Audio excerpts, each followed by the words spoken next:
एक ऐसी जगह जहां टेम्परेचर -40 डिग्री तक चला जाता है, जहां सिर्फ आइस ही दिखती है। लेकिन शॉकिंगली आज दुनिया के सबसे पावरफुल कंट्रीज इसी फ्रोजन रीजन के लिए क्वाइटली फाइट कर रहे हैं।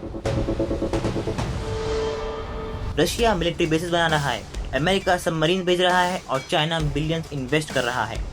एंड द स्केरी पार्ट, ये फाइट सिर्फ स्नो के लिए नहीं हो रही है। इस फ्रोजन रीजन के नीचे छुपा है ट्रिलियंस ऑफ डॉलर्स का ऑयल, फ्यूचर शिपिंग रूट्स और नेक्स्ट वर्ल्ड पावर बनने का चांस।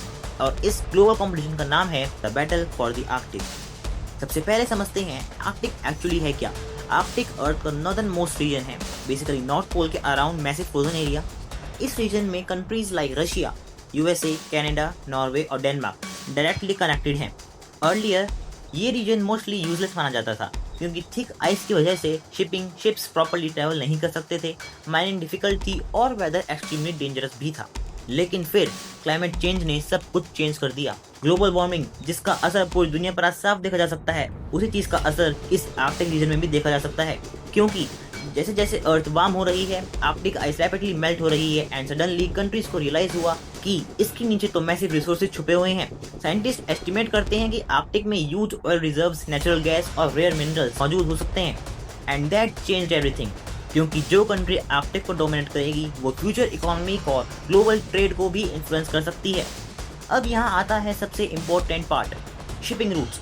नॉर्मली एशिया से यूरोप तक शिप्स को लॉन्ग रूट्स यूज करने पड़ते हैं, लेकिन आर्कटिक आइस मेल्ट होने की वजह से new Arctic sea routes open हो रहे हैं एंड दिस इज ह्यूज, क्योंकि शिपिंग टाइम कम हो सकता है, फ्यूल कॉस्ट रिड्यूस हो सकती है एंड कंट्रीज बिलियंस सेव कर सकती हैं। इस तरह से बेसिकली जो कंट्री आर्कटिक रूट्स कंट्रोल करेगी वो फ्यूचर ट्रेड रूट्स कंट्रोल करेगी और इसीलिए कंट्रीज क्वाइटली कंपटीशन कर रही हैं। अभी तक आर्कटिक में सबसे स्ट्रॉन्ग पोजीशन रशिया की मानी जाती है, पर क्यों? क्योंकि रशिया का आर्कटिक कोस्ट लाइन सबसे बड़ा है, उसने मल्टीपल मिलिट्री बेसेस बना लिए हैं और उसके पास दुनिया का लार्जेस्ट आइस ब्रेकर फ्लीट भी है। रशिया आर्कटिक को फ्यूचर इकोनॉमिक और मिलिट्री पावर जोन मानता है और रिपोर्ट्स के according Russia already air bases, missile systems और सबमरीन्स आर्कटिक रीजन में एक्सपेंड कर रहा है। लेकिन यहाँ एक इंटरेस्टिंग ट्विस्ट है, चाइना टेक्निकली आर्कटिक कंट्री भी नहीं है, फिर भी चाइना एग्रेसिवली आर्कटिक में इन्वेस्ट कर रहा है।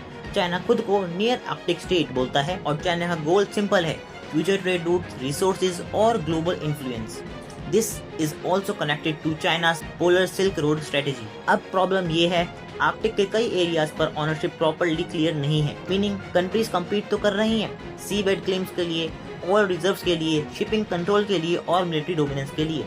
और जैसे जैसे आइस मेल्ट होगी कॉम्पिटिशन और भी ज्यादा इंटेंस होता जाएगा और मे बी इसीलिए एक्सपर्ट्स वार्न भी कर रहे हैं फ्यूचर में आर्कटिक एक मेजर जियोपॉलिटिकल कॉन्फ्लिक्ट जोन बन सकता है। Honestly battle for the Arctic सिर्फ स्नो के बारे में नहीं है, it's about future power, money, resources and global control. एक ऐसी साइलेंट रेस जो अभी भी हेडलाइंस में ज़्यादा नहीं दिखती, लेकिन फ्यूचर में पूरी वर्ल्ड इकोनॉमी को चेंज कर सकती है। क्योंकि कभी कभी दुनिया की सबसे डेंजरस बैटल्स सबसे ठंडी जगहों पर ही लड़ी जाती हैं। तो आपके अकॉर्डिंग फ्यूचर सुपर पावर कौन बनेगा, रशिया, अमेरिका या चाइना? कमेंट करके ज़रूर बताइएगा। और अगर आपको इस टाइप का कंटेंट पसंद आता है तो make sure to like the video and subscribe the channel.